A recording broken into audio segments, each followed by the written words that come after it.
Gracias por escuchar este mensaje de Comunidad de Fe Cancún.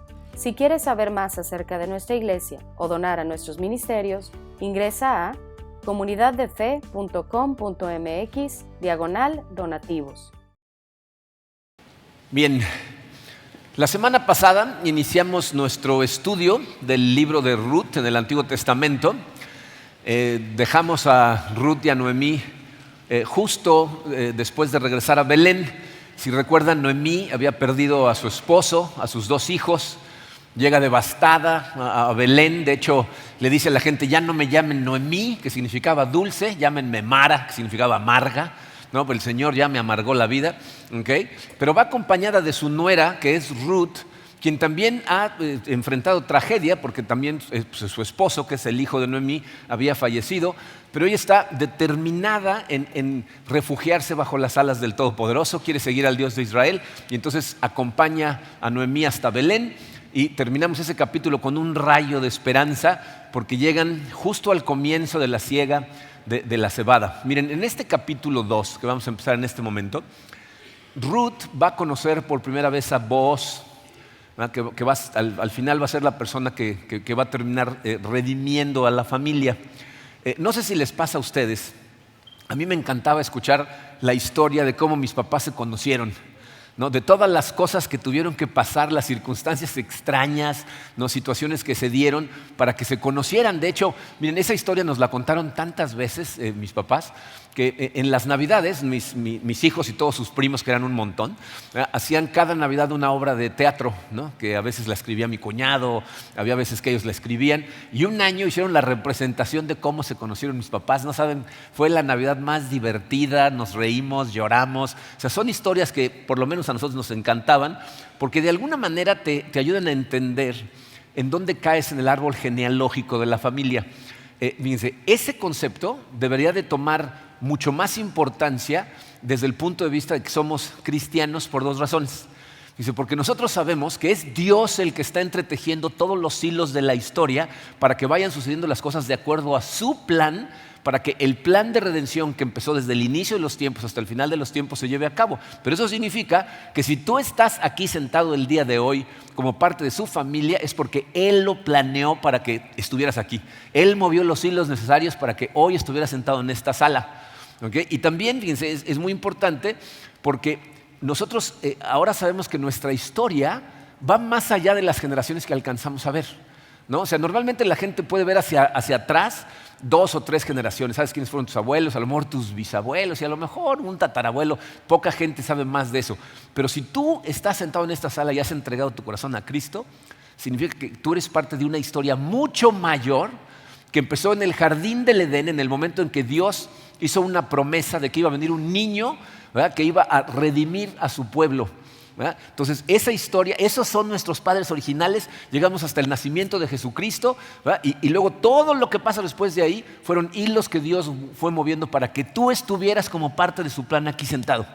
Entonces, tienes que entender que cuando estudiamos la historia de Ruth y de Booz, estás estudiando tu historia, así como a mí me gustaba escuchar de mis papás.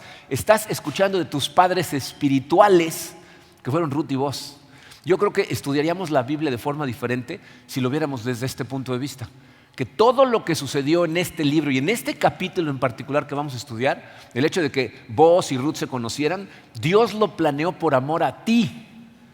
Porque esta es tu historia, esta es mi historia. ¿Okay? Entonces, viéndolo desde ese punto de vista, vamos a ponernos en manos de Dios y vamos a estudiar el capítulo 2. Padre, te damos gracias, Señor, por tu amor. Te damos gracias por todo lo que has venido haciendo en la historia desde el principio de los tiempos hasta el momento en que nosotros conocimos a Cristo y pasamos a formar parte de tu familia. Gracias, Señor. Gracias por salvarnos. Gracias por hacernos parte de esta familia. Te pedimos que nos enseñes las lecciones que tienes para nosotros el día de hoy. Yo sé que a cada uno nos vas a hablar de acuerdo a donde estamos, lo que necesitamos escuchar. Y te pido que sea tu espíritu, Señor, que me quites a mí de en medio, ¿verdad? Que simplemente me utilices como un medio de comunicación para llegar al corazón de cada una de las personas que están sentadas en esta sala y que van a escuchar estas palabras. Nos ponemos en tus manos en el poderoso nombre de tu Hijo Jesucristo. Amén. Bien. Miren, cuando Noemí decide regresar a Belén, llega amargada, y su amargura proviene de 2 áreas que están relacionadas con leyes que están escritas en la ley de Dios para el pueblo de Israel, que si no entiendes esas leyes o si no las conoces, lo que sucede aquí no tiene mucho sentido. Entonces vamos a analizarlas rápidamente. La primera de ellas es una ley que traducida al español se llamaría literalmente la ley del cuñado, ¿no? Levir en latín significa cuñado y esta es la ley del levirato, ¿no? Entonces la ley del cuñado decía que si un hombre de Israel se casaba y moría sin tener hijos, un cuñado de ese hombre, uno de sus hermanos, tenía que casarse con la viuda. O sea, un cuñado de la viuda tenía que casarse con ella específicamente para rescatar el nombre del difunto. O sea, si la viuda y el cuñado tenían un hijo, ese hijo iba a llevar como apellido el nombre del difunto. Entonces así rescataban el linaje de una persona. Noemí está amargada porque no tiene más hijos para que se casen con sus nueras. Y entonces el nombre de Elimelec va a desaparecer del linaje de la historia de Israel porque no tiene hijos que ofrecerle a sus nueras. ¿Okay? Esa es una parte de la amargura. La otra viene de una ley que decía que si una familia en Israel empobrecía al grado que tuviera que arrendar su tierra, acuérdense que toda la tierra prometida se divide entre las 12 tribus y dentro de las tribus lo dividen entre todos los clanes de cada una de las tribus. Entonces cada familia tiene un terreno que de hecho en la Biblia Dios dice, el terreno es mío. Yo se los presto para que ustedes lo exploten. Entonces se lo asignan a una familia y esa familia de hecho no podía vender su terreno. Podían arrendarlo, es decir, podían según esto vendérselo a alguien, pero en el año del jubileo, cada 50 años, toda la tierra regresaba a poder de los dueños originales. Regresaba a la familia original. ¿Okay? Entonces, si una familia empobrecía, al grado que tuvieran que arrendarle su terreno a otra persona, había la posibilidad de que un pariente cercano que tuviera dinero estuviera dispuesto a redimir el terreno, es decir, a comprar ese terreno para devolvérselo a la familia original. ¿Okay? Entonces, eso lo que hacía es crear un redentor para esa familia, parecía un redentor. Entonces, Noemí también está amargada porque ella cree que no hay ningún miembro cercano a su familia que pueda redimir tampoco su propiedad. Como nos vamos a enterar empezando el capítulo 2, Noemí está equivocada. Como casi toda la gente amargada está equivocada. ¿Okay? Pero bueno, vamos a empezar en el número 1 romano. Nuestro primer encabezado dice, un encuentro providencial. Y eso lo que significa es un encuentro creado por Dios, un encuentro providencial. Versículo 1 dice, Noemí tenía un pariente de su marido, un hombre de mucha riqueza, de la familia de Elimelec, el cual se llamaba Booz. De entrada nos dicen, Noemí estaba equivocada, ¿no? O sea, sí tenía un miembro de su familia, del marido, ¿no? Que dice ahí que es de mucha riqueza. Fíjense cómo 2 veces en el versículo 1 el autor se asegura de que escuches claramente, este hombre era familiar del marido, ¿okay? Es del clan de la familia de Elimelec y nos dice que era un hombre de mucha riqueza. La palabra ahí en hebreo se utiliza en otras partes de la Biblia y se traduce como valeroso o poderoso. Por eso la Nueva Versión Internacional traduce esa frase como un hombre rico e influyente. Es decir, Booz era una persona importante en Belén de Judá. Ahorita más adelante vamos a ver por qué era tan importante, pero es una persona que tiene peso. Su voz tiene peso, la gente lo escucha. ¿Okay? Y el autor, al empezar con este versículo diciéndonos que Noemí efectivamente tiene un pariente cercano de Elimelec, está tejiendo la trama de la misma forma en que, miren, a lo mejor han visto alguna vez una película en donde de repente dividen la escena en dos, ¿no? Y estás viendo lo que está pasando en una escena y lo que está pasando al mismo tiempo en otro lugar y son cosas que los que están en estas escenas no se enteran de lo que está pasando en la otra, pero van en curso de colisión y se van a encontrar. Y tú como el observador, en este caso nosotros como lectores, estamos recibiendo información que parte de los personajes no conocen. O sea, nos está diciendo, ¿verdad?, que Ruth y Noemí tienen un pariente pero no saben. Pero ahora nosotros como los lectores ya sabemos, ¿no? Entonces está escribiendo esto de manera interesante, ¿no? Te voy a decir lo que ellas sí saben. Aunque Noemí tiene un pedazo de terreno que es de Elimelec, no hay hombres en la familia que lo trabajen. Entonces alguien tiene que salir a buscar comida, alguien tiene que salir a buscar alimento. Y es lo que va a pasar en el versículo 2. Dice, y Ruth la moabita dijo a Noemí, te ruego que me dejes ir al campo a recoger espigas en pos de aquel a cuyos ojos halle gracia. Ella le respondió, ve, hija mía. Miren, ese versículo es muy importante que entendamos lo que está pasando ahí, porque si ustedes recuerdan en el capítulo 1, Noemí hace una oración cuando todavía están en Moab, no sé si recuerdan, que ella ora pidiéndole a Dios que tenga misericordia de sus dos nueras, ¿verdad? Que se queden en Moab y encuentren maridos. Dice, ten misericordia. Y les decía yo que esa palabra es difícil de traducir porque la traducción literal sería que tenga amor de pacto con ellas. Lo que está orando ahí Noemí es que Dios sea fiel para con sus nueras como lo es para con la gente con la que tiene un pacto hecho, que es la gente de Israel. ¿Okay? En este versículo 2 del capítulo 2, Ruth está usando la misma palabra. Le está diciendo, déjame ir al campo a ver si alguien tiene esa misericordia, esa gracia para conmigo. ¿Por qué es tan importante esto? Miren, la oración que Noemí hizo en el capítulo 1, Dios la va a contestar en el capítulo 2, pero de una manera muchísimo más grande de lo que Noemí estaba pidiendo. O sea, aquí es cuando entendemos versículos del Nuevo Testamento como Efesios 3:20, en donde Pablo dice, denle toda la gloria a Dios porque Él te puede dar mucho más de lo que se te ocurra pedir, mucho más de lo que te puedes imaginar. Eso es lo que está pasando aquí. Noemí había orado en Moab para que ellas encontraran un marido pagano en Moab. Y Dios lo que le va a dar a Ruth es un marido que es una de las personas más importantes del pueblo de Israel bajo sus propias alas. Dios responde a nuestras oraciones, a veces no como queremos, pero responde de una mucho mejor forma de la que nosotros podemos pedir. Pero en fin, Noemí le contesta, ve, hija mía. Y entonces Ruth sale a lo que llama la Biblia espigar. Y para entender qué significa eso, tenemos que entender otra ley que Dios puso en la ley de Israel, que es una ley que puso ahí para mostrar su amor, su misericordia, no nada más para con su gente, sino para con todas las naciones. O sea, había una ley, está en Levítico 19, en donde dice a los dueños de terrenos, dice, cuando llegue el tiempo de la cosecha, no cieguen hasta los rincones de su terreno. O sea, les dice, no vayas a cegar absolutamente el 100% de tu terreno, deja partes sin cegar. Y conforme vas recogiendo, ¿verdad?, lo que vas cosechando, lo que se te caiga, déjalo en el piso. No pases una segunda vez levantando todo lo que se te cayó. Si lo que estás levantando son uvas, deja algunos racimos de uvas ahí colgados. Y las uvas que se caigan, déjalas en el piso. ¿Para qué? Para que atrás de ti puedan ir los pobres, las viudas o los extranjeros y que puedan encontrar comida. Y dice, haciendo esta ley, Dios estaba mostrando cómo Él protegía a la gente más vulnerable de su sociedad, es decir, a los pobres y a las viudas, pero al mismo tiempo, dice, el permitirle a los extranjeros pasar a recoger las cosas que se hubieran caído era un método de evangelización. O sea, Dios quería que vieran en el amor de su pueblo hacia los extranjeros su amor por ellos.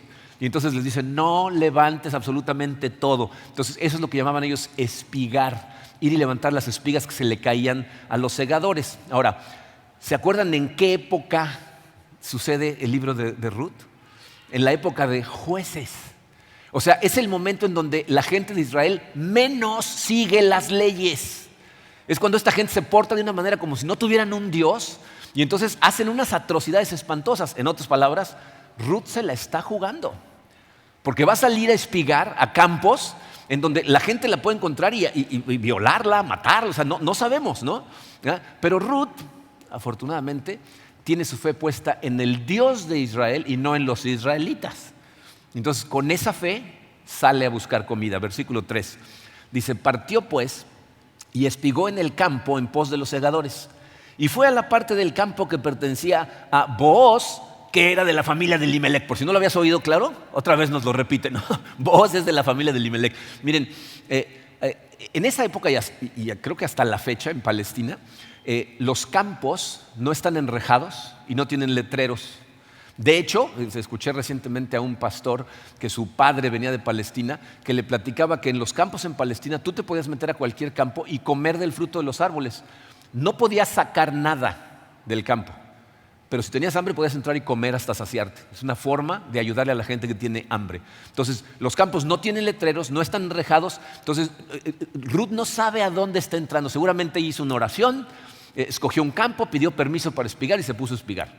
Tristemente, miren, Dios escogí esta versión de la Biblia porque traduce de forma muy fiel casi todo el texto de este libro, pero tristemente en este versículo se salta una palabra que es importantísima. En la parte en donde dice, y fue a la parte del campo, hay una palabra que dice, y dio la casualidad de que llegó a este campo. Esa palabra es una palabra medio irónica, satírica, porque lo que significa literalmente es, y de forma casualmente casual, o sea, lo que el autor está diciendo es, esto no fue ninguna casualidad. El autor quiere que veamos claramente que es Dios el que está dirigiendo los pasos de Ruth al terreno de Booz, aunque ella no sabe ni que Booz existe. ¿Ok? Y luego continúa el versículo 4 y dice, en ese momento vino Booz de Belén. O sea, esta es otra parte en donde la traducción no da el énfasis que debería, porque lo que está diciendo el pasaje es, Ruth, de forma casualmente casual, o sea, no por casualidad, sino dirigida por Dios, llega al terreno de Booz. Y oh, sorpresa, en ese momento Booz, de todos los terrenos que tiene, de todas las áreas donde podía haber ido a supervisar, llega precisamente al lugar en donde Ruth va a llegar a explicar. ¡Qué casualidad! ¿No? O sea, ¿saben qué he notado yo? Que mientras más oramos, más casualidades pasan. Pero bueno, entonces llega Booz por casualidad y le dice a sus empleados, dice, y dijo a los segadores, el Señor sea con ustedes. Que el Señor te bendiga, le respondieron ellos. Miren, en la forma de hablar Booz a su gente, te das cuenta de cosas importantes. En esa época ya vimos que están en Jueces, la gente no sigue a Dios, pero aquí nos muestra que Booz es un hombre de Dios, es un hombre piadoso, es un hombre que tiene una relación de afecto mutuo con sus trabajadores, les habla, les da una bendición, ellos le contestan con una bendición. Esa es la manera en que todas las personas que tienen empleados deberían de tratar a sus empleados si son cristianos. ¿Verdad? Hablándoles del amor de Dios, hablándoles amorosamente como lo hace aquí Booz, ¿ok? Y entonces en ese momento Booz se fija en Ruth, ¿no? En el versículo 5 dice, entonces Booz dijo a su siervo que estaba a cargo de los segadores, ¿de quién es esta joven? ¿No? O sea, lo que le está preguntando es ¿a qué clan pertenece? ¿De qué familia aquí? ¿De qué la gira esta? ¿Qué hace aquí? ¿No? Miren, este es el momento en donde es importante que te pongas a pensar en todas las cosas que tuvieron que suceder para que estos dos se encontraran. Ya conocemos la historia terrible de lo que le pasó a Ruth, ¿no? Que Noemí y su esposo se van a vivir allá, se casa con uno de los hijos, el hijo se muere, el suegro se muere, todo mundo se muere. O sea, la tragedia que la trajo a ese punto. Pero ¿qué tal Booz? ¿Qué hizo Dios en la vida de Booz para que él llegara y se encontrara en ese momento con Ruth? Miren, no hace falta más que escudriñarle un poquito a la Biblia, si te vas tantito hacia atrás. Booz es el hijo de una prostituta de Jericó que se llamaba Rahab, que cuando el pueblo de Israel llega a tomar la ciudad, ella pone su confianza en el Dios de Israel y la comunidad israelita la recibe, ¿verdad? Ella como que se mete a la comunidad y termina casándose con uno de los principales líderes de la tribu de Judá, un señor que se llama Salmón.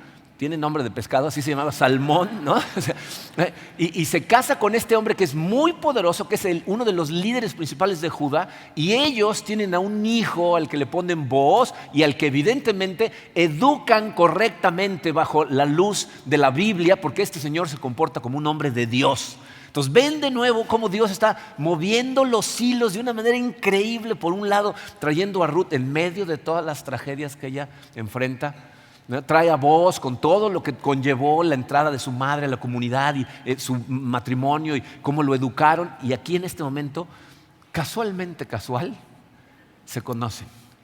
Bien, al ver a Dios actuando de esta forma, en familias comunes y corrientes como estas, es cuando yo puedo ver su mano en mis padres, en lo que hizo para que mis padres se conocieran, en mi relación con mi esposa, en todo lo que tuvo que suceder para que fuera yo a parar hasta California para conocerla y que nos conociéramos. Y lo mismo tienes que hacer tú, ver en tu historia la mano de Dios, que Él es el que te trajo a donde estás en este momento.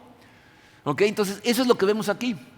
Y por cierto, se conocen, y Booz, a pesar de que es un hombre maduro, vamos a ver en el capítulo que entra cómo es mayor, bastante mayor que Ruth, sigue disponible.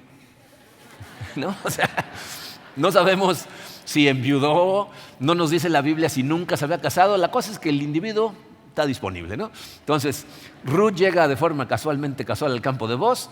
Booz, curiosamente, se le ocurre ir a supervisar esa área del campo ese día y por razones que la Biblia no nos dice, puso sus ojos sobre ella, o sea, la voltea a ver. Es posible que simplemente nunca lo hubiera visto antes. Belén era un lugar relativamente pequeño y de hecho, ¿esta de dónde salió? ¿No? ¿Quién es esta mujer? Es muy posible, como vamos a ver la semana que entra, que Ruth fuera una mujer muy hermosa, pero él la voltea a ver y pregunta quién es ella. Y miren, yo sé que hay mucha gente con corazones muy románticos, ¿no? Y entonces lo que quieren ver aquí es un romance, ¿no? Una novela romántica, y lo que piensan es, no, es que seguro en cuanto la vio fue flechado por Ruth. Entonces, ¿no? O sea, inmediatamente empezamos a crear escenas de Hollywood, ¿no? Ya oímos la música de violines en el trasfondo y vemos a Boaz como un George Clooney, ¿no? Parado ahí viéndola, ¿no? Y a Ruth como Julia Roberts con su sonrisa, ¿no? Miren, necesitamos sacarnos a Hollywood de la cabeza, porque si te concentras en la parte romántica de esta historia, te vas a perder la parte más importante de la historia. ¿Ok? Vamos a continuar, versículo 6. Le preguntó Boaz, ¿no? ¿Y esta de dónde salió? Dice, y el siervo a cargo de los segadores respondió, es la joven moabita que volvió con Noemí de la tierra de Moab. Y ella me dijo, te ruego que me dejes espigar y recoger tras los segadores entre las gavillas. Y vino y ha permanecido desde la mañana hasta ahora. Solo se ha sentado en la casa por un momento. Miren, como vamos a ver más adelante, Boaz, Belén es un pueblo chiquito, ¿no? Entonces seguramente ya alguien le fue con el chisme y le contó toda la historia de Ruth, ¿no? Él ya tiene un reporte completo de quién es Ruth y qué hace, pero nunca la había visto. Entonces, es la moabita, ¿no? Entonces, lo que está pasando aquí es, él ya sabe lo que sucedió, ¿no? Que se murieron los esposos de las dos, sabe cómo respondió Ruth ante esta tragedia, y ahorita con lo que le está diciendo el jefe de los segadores, simplemente está añadiendo más datos a la buena reputación que ya tiene de Ruth, porque evidentemente Ruth es una mujer muy trabajadora. O sea, yo no sé de qué estatus social cae Ruth cuando fallece su marido, pero no le da miedo trabajar. Está dispuesta a hacer el trabajo más bajo que había en el pueblo de Israel en ese momento, y lleva trabajando todo el día. No ha parado más que un momento. Y ahí es cuando Boaz se acerca a Ruth y por primera vez van a cruzar palabra. Nosotros llegamos al segundo encabezado que dice, una bondad inusual. Versículo 8 dice, entonces Boaz dijo a Ruth, oye, hija mía. Miren, deténganse ahí un segundito. ¿Se fijaron cómo se refirió a ella el jefe de los segadores? La moabita. Entonces él dijo, es la extranjera. Pero cuando Boaz habla con ella, le dice, oye, hija mía. O sea, él ya no la ve como extranjera después de saber todo lo que esa mujer ha hecho por refugiarse bajo Dios. Hija mía, dice, no vayas a espigar a otro campo. Tampoco pases de aquí, sino quédate con mis criadas. Fíjate en el campo donde ellas ciegan y síguelas, pues he ordenado a los siervos que no te molesten. Cuando tengas sed, ve a las vasijas y bebe del agua que sacan los siervos. En el momento en que le dice, quédate con mis criadas y ya quédate en este campo, ya no lo está tratando como una extranjera. O sea, de hecho, no la ha tratado como extranjera, la está tratando como si fuera un israelita más. Y no conforme con eso, la va a invitar a comer a su mesa. Miren, me voy a saltar tantito al versículo 14, ahorita regresamos al 10, pero en el 14 dice, a la hora de comer, Boaz le dijo a Ruth, ven acá para que comas del pan y mojes tu pedazo de pan en el vinagre. Así pues, ella se sentó junto a los segadores, Boaz le sirvió grano tostado y ella comió hasta saciarse y aún le sobró. Ese es un punto importantísimo. El dueño del terreno, Boaz, una persona importantísima, va y le sirve personalmente un plato a Ruth y le sirve tanto que le sobra después de saciarse y al final va a decir, ahí me lo ponen para llevar, van a ver, ¿no? O sea, pero bueno, él le está dando de comer personalmente. Versículo 15 dice, cuando ella se levantó para espigar, Boaz ordenó a sus siervos y les dijo, déjenla espigar aún entre las gavillas y no la avergüencen. También sacarán a propósito para ella un poco de grano de los manojos y lo dejarán para que ella lo recoja. No la reprendan. Ruth espigó en el campo hasta el anochecer y desgranó lo que había espigado y fue como 20 kilos de cebada. Miren, esto habla evidentemente de lo trabajadora que es Ruth, pero también de la bondad de Boaz. De lo inusualmente bondadoso que se está comportando. Y ya sé que aquí los románticos van a decir, y ahora no me van a decir que no está flechado el individuo, ¿no? Porque si analizamos todo lo que hace por ella, ¿no? Le dice a los siervos, déjenla en paz, no la vayan a molestar, es más, tiren grano a propósito, ¿no? Si tiene sed, le dice, toma agua de la que ya sacaron. Acuérdense que en esa época, si tenía alguien sed, no era de que vas y abres la llave, tenías que sacar de pozos muy profundos el agua, era un trabajo pesado, pero él le dice, toma del agua que ya sacaron, ¿no? Y luego la invita a comer.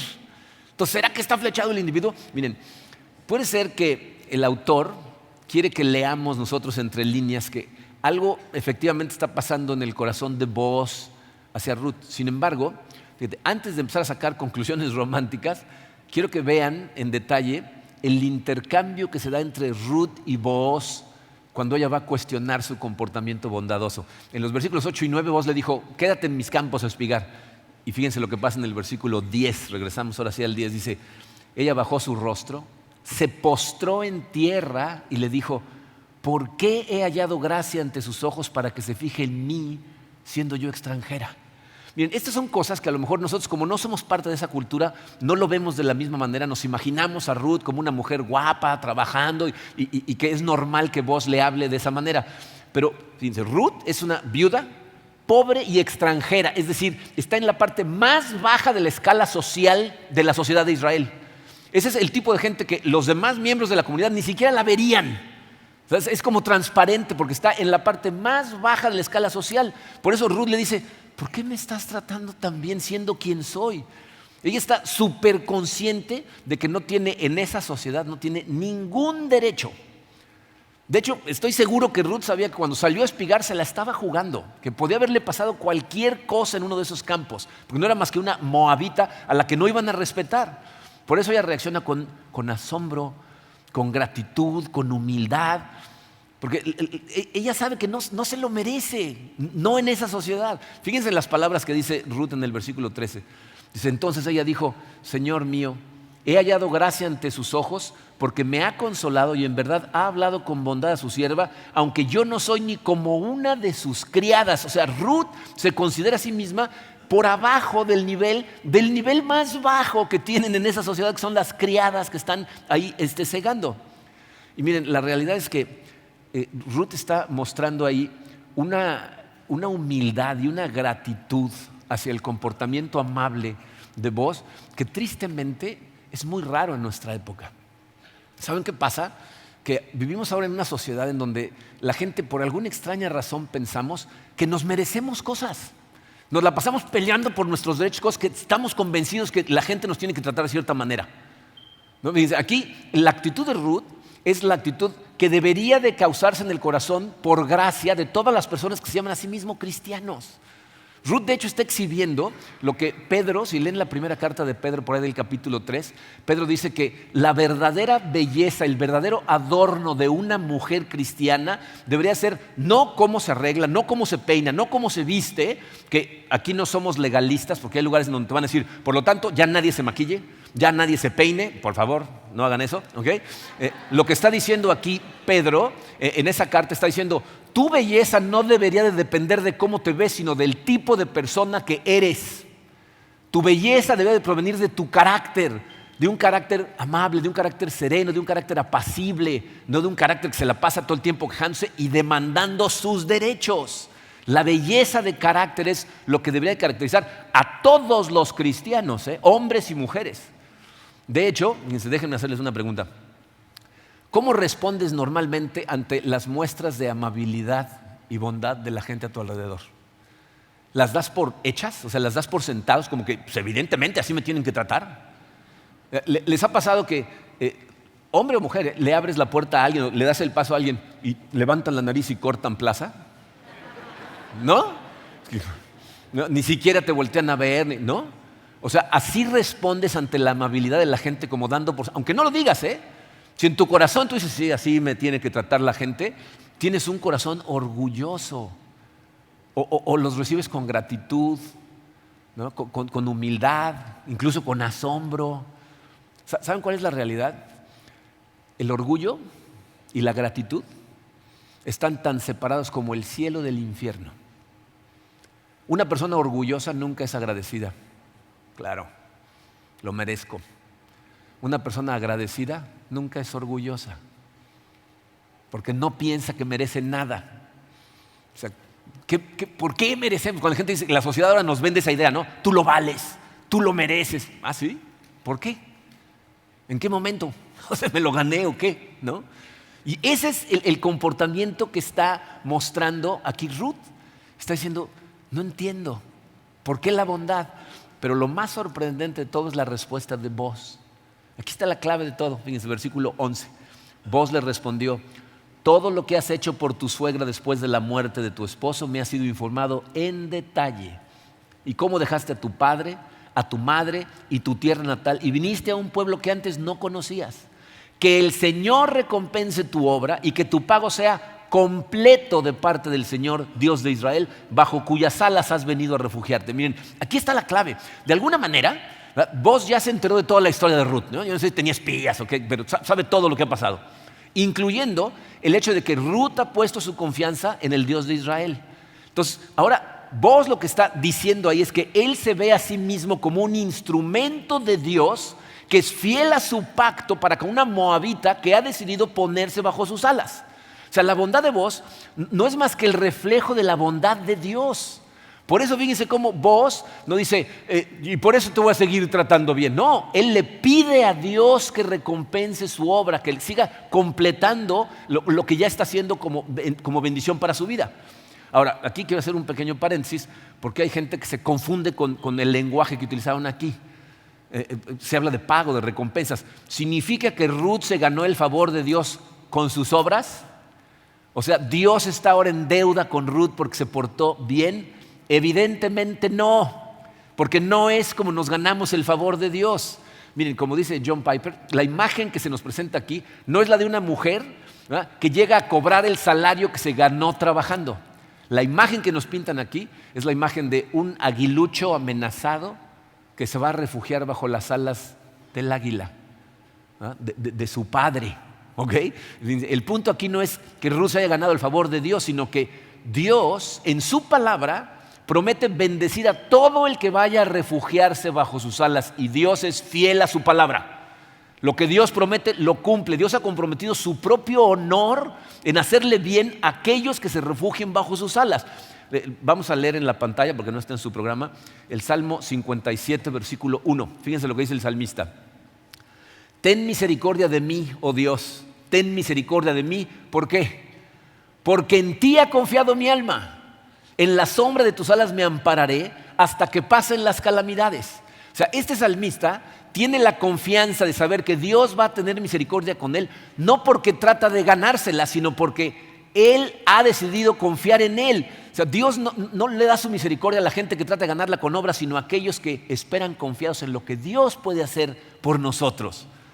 Dice, Ruth demostró con sus acciones que había dejado el refugio de la casa de sus padres, de los dioses paganos en Moab, porque había encontrado un refugio infinitamente mejor en el Dios de Israel.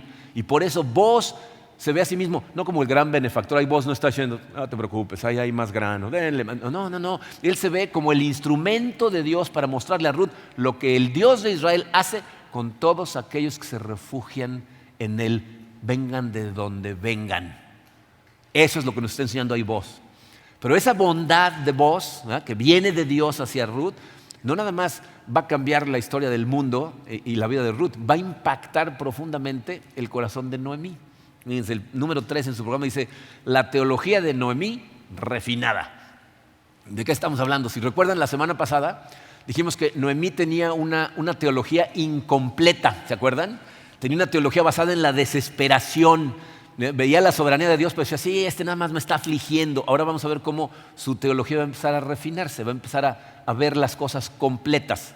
Versículo 18, dice, ella los tomó, está hablando de los 20 kilos de cebada, dice, ella los tomó y fue a la ciudad, y su suegra vio lo que había recogido. Ruth sacó también lo que le había sobrado después de haberse saciado y se lo dio a Noemí. Entonces su suegra le dijo, miren, esta parte tienen que tratar de verla con imaginación. Esta no fue una pregunta así de, ¿y dónde trabajaste hoy? ¿No? Sino es una pregunta de sorpresa, de, ¡wow! ¿No? ¿Dónde espigaste? ¿Y dónde trabajaste hoy? Cuando ve el tambache que trae, ¿verdad? ¿Dónde espigaste? ¿Dónde trabajaste hoy? Bendito sea aquel que se fijó en ti. Y ella informó a su suegra con quien había trabajado y dijo, el hombre con quien trabajé hoy se llama Boaz. Y en ese momento puedes ver la luz prendiéndose en la cabeza de él diciendo, claro, Boaz, ¿no? Sí es cierto, existe este individuo que es familiar. Dice, Noemí dijo a su nuera, sea él bendito del Señor porque no ha rehusado su bondad ni a los vivos ni a los muertos. Miren, en el lenguaje original, de forma literal, dice, sea él bendito del Señor quien no ha rehusado su bondad ni a los vivos ni a los muertos. O sea, no está hablando de la bondad de Booz, está hablando de la bondad de Dios. Que ella ve claro de dónde viene la bendición. En otras palabras, su teología está empezando a ser completa, está viendo más de lo que antes veía.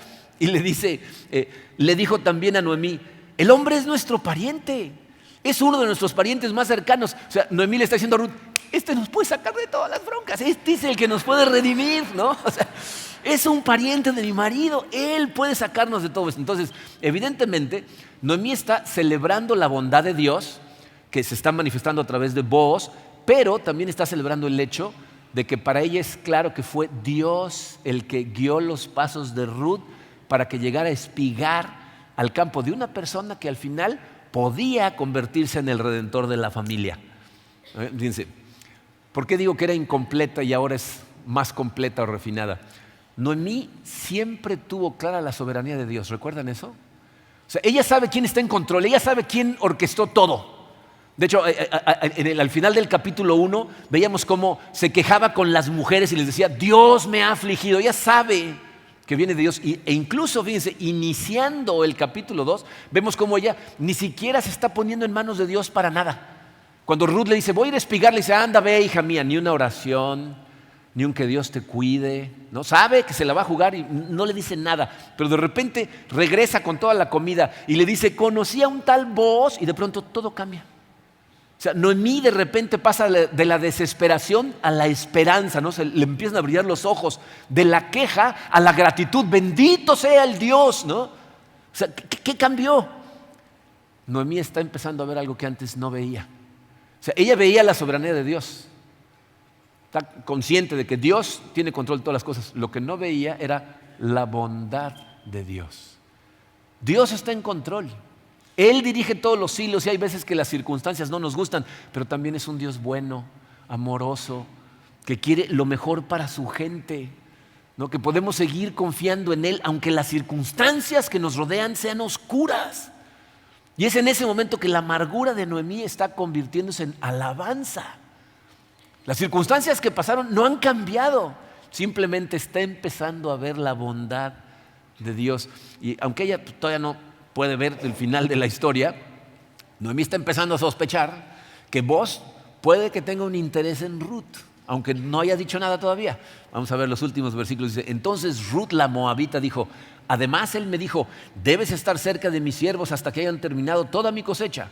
Noemí dijo a Ruth su nuera, es bueno, hija mía, que salgas con sus criadas, no sea que en otro campo te maltraten.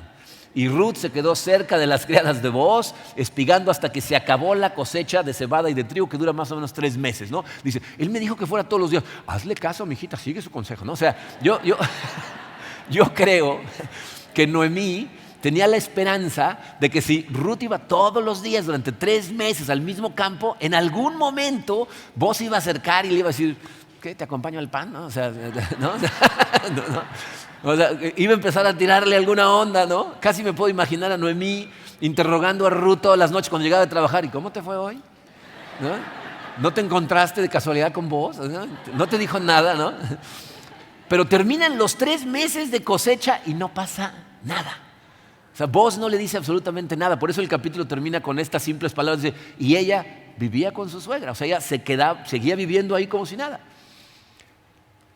Como es de imaginarse, Noemí no piensa quedarse cruzada de brazos esperando que las cosas tomen el curso que ella quiere que tomen. Empieza a tramar un plan, pero ese lo vamos a ver el domingo que entra. ¿Okay? Vamos a ver rápidamente 2 conclusiones teológicas muy importantes. Miren, lo que esta historia nos enseña, primero que nada, es que para que tú y yo podamos vivir una vida, fíjense en la diferencia entre Ruth y Noemí, antes de que empezaran a llegar las bendiciones. O sea, Noemí está devastada y Ruth, aunque está sufriendo porque igual su marido se murió, va con fortaleza. Está dispuesta a salir a trabajar. Vamos a confiar en el Señor. Nosotros te voy a decir lo que tenemos que hacer, dice el número 1. Deberíamos estar conscientes de la bondad inmerecida de Dios en nuestra vida. Es decir, sin importar las circunstancias que están pasando a tu alrededor, tienes que ser consciente de que Dios te sigue bendiciendo de un montón de formas y ni siquiera lo mereces. Fue por perder de vista la bondad de Dios que Noemí está tan amargada. Pero fíjense cómo cuando empieza a percibir la bondad de Dios a través de ese encuentro providencial entre Ruth y Boaz, su amargura empieza a convertirse en esperanza. Nuestra teología es defectuosa como la de Noemí e incluso puede ser blasfema. Porque cuando tú empiezas a despepitar contra Dios por las circunstancias complicadas, estás blasfemando contra Dios. ¿Sabes cuándo sucede eso? Cuando divorcias la soberanía de Dios del amor de Dios. La soberanía de Dios de la bondad de Dios, de su misericordia que es eterna. Y les voy a decir por qué esto es tan peligroso. Porque nuestro enemigo, Satanás, se la pasa trabajando todo el tiempo, haciendo todo lo que puede para que pierdas de vista la realidad de que nuestro Dios es bueno, de que es un Dios misericordioso. Ese es uno de los ataques más comunes del enemigo hacia su pueblo, hacerles perder de vista la bondad de Dios. ¿Y saben cómo lo logra? Hace dos cosas. Para empezar, nos lleva a creer que somos merecedores de cosas que no merecemos. Vivimos en una sociedad que se la pasa bombardeándonos con la idea de que todo lo merecemos. Tú lo vales, ¿no? Tú exige, ¿no? Tú deberías de estar bien a fuerza. Entonces, creemos que somos merecedores de tantas cosas que cuando no sucede lo que queremos, empezamos a enojarnos, ¿no? Y entonces, lo que sucede, te voy a decir qué es. Empiezas a dejar de valorar todo lo que Dios te da sin merecerlo, sin haber hecho nada para merecerlo. ¿Eres consciente de que absolutamente todo lo que tienes viene de Dios? Todo. La comida que comes todos los días, tu capacidad para trabajar, la gente a tu alrededor, ¿verdad? La gente que te ama, los amigos que tienes, tus hijos, tus padres, todo es un regalo de Dios. El aire que respiras es su aire, caminas en su planeta. Pero lo que está todo el tiempo Satanás tratando de hacer es que en lugar de concentrarte en la cantidad de bendiciones que tienes, te concentres en tus circunstancias difíciles. Porque cuando haces eso, ¿sabes qué pierdes de vista? El regalo más maravilloso que Dios te ha dado. Piensen en esto. ¿Qué transformó la teología de Noemí? O sea, ¿en qué momento le empieza a cambiar la perspectiva a Noemí? ¿Saben qué lo hizo? Ver la bondad de Dios a través de la provisión de un redentor bondadoso. Pero nosotros, dice su número 2, tenemos en Cristo a un redentor que es infinitamente mejor que vos. Pero se te olvida. Ya no te das cuenta de lo que dice Noemí en el momento que dice, este nos puede sacar de broncas, le cambia la perspectiva. Estás consciente de que Dios ya hizo todo lo que tenía que hacer para mandarte un redentor que es infinitamente mejor que él. Miren, nosotros, como les dije la semana pasada, tenemos una mucho mejor idea que Noemí, que Ruth y que Boaz de todo lo que Dios estaba haciendo a través de ellos en la historia. De hecho, podemos irnos al extremo de decir que tú y yo tenemos una mejor idea de lo que Dios estaba haciendo que incluso el autor del libro. Porque el autor fue inspirado por Dios para poner esa historia, para contarnos esa historia en la Biblia, pero él no tenía idea de lo que iba a suceder con la descendencia de Noemí, de Ruth y Boaz, que iban a tener un hijo que se iba a llamar Obed, que iba a tener un hijo que se iba a llamar Isaí, que iba a ser el padre del rey David y que de ese linaje iba a salir Jesucristo. Ese es el regalo más maravilloso que tenemos. Pero dejamos de verlo. En Cristo Dios te perdonó tus pecados, te da la vida eterna. Cuando nosotros vemos las cosas de esta manera, podemos empezar a ver nuestras aflicciones más oscuras con ojos totalmente diferentes. Porque es libros como este, ¿verdad? Historias reales como estas, que nos ayudan a constatar que Dios verdaderamente dispone de todas las cosas para el bien de quienes lo aman, aunque ellos no vean el resultado de su fidelidad. Hay personajes en esa historia que nunca se enteraron de nada. Y de todas maneras Dios usó esa familia para mandarnos al Redentor, para darnos vida eterna. Y en el momento en que tú eres consciente de que ese es el regalo más importante de Dios, entonces te refugias bajo sus alas y tienes perdón de pecados y tienes vida eterna y aparte tienes la transformación de tu vida mientras estás en este planeta para vivirla con poder. Si Noemí de repente saltó de gusto al escuchar que había un posible redentor que Dios les daba, imagínate cómo deberíamos de saltar de gusto nosotros al saber que tenemos a un redentor que ya hizo todo lo que tenía que hacer para que nosotros viviéramos con poder esta vida y fuéramos parte de su plan para que siga ese plan hasta el final de la historia. Tú eres parte de ese plan, esta es tu historia. Y la pregunta es, ¿verdaderamente estás refugiándote bajo sus alas? ¿Eres consciente de lo que ese Redentor hizo por ti? Bien, mi oración, si tú estás aquí y has entregado tu corazón a Cristo, es que te cuestiones a ti mismo.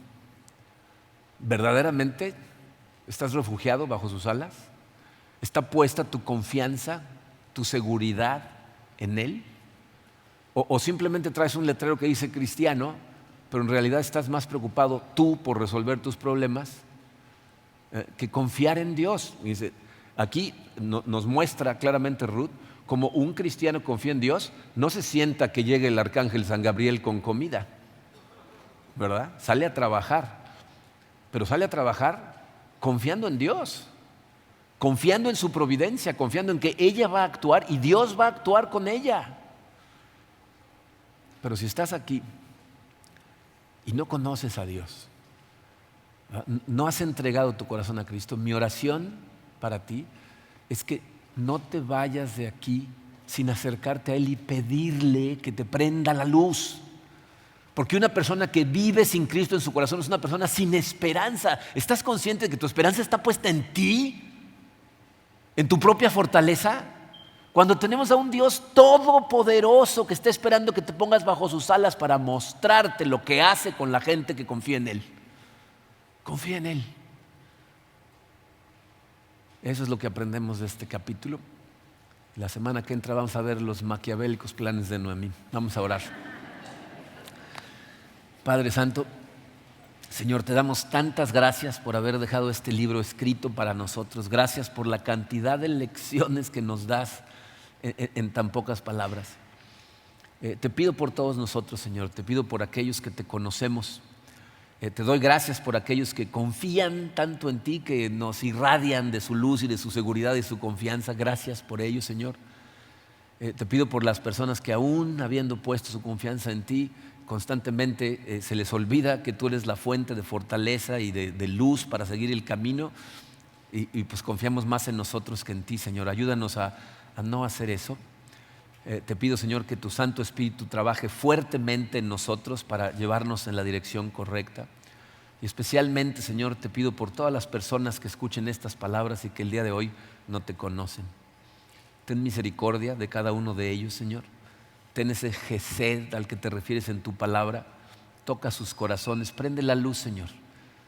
Hazlos sentir tu llamado, que se acerquen a ti para que puedan ser transformados por el amor que tienes por cada uno de ellos. Nos ponemos todos en tus manos, Señor, y te pedimos que tú seas nuestra guía, tú seas nuestra fortaleza, y te lo pedimos en el poderoso nombre de tu Hijo Jesucristo. Amén.